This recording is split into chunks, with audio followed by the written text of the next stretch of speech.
கைவிடுவதில்லை என்றுரை செய்தேன் அன்றோ. நான் ஒருபோதும் உன்னை கைவிடுவதில்லை என்றுரை செய்தேன் அன்றோ. கடலாழத்திலும் அக்கினி சூளையிலும் உன்னை காத்திடும் பலமானன்றோ.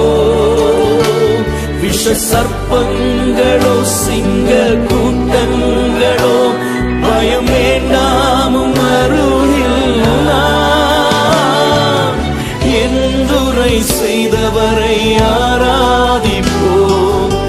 ஆவியின் ஆராதனை என்றுரை செய்தவரை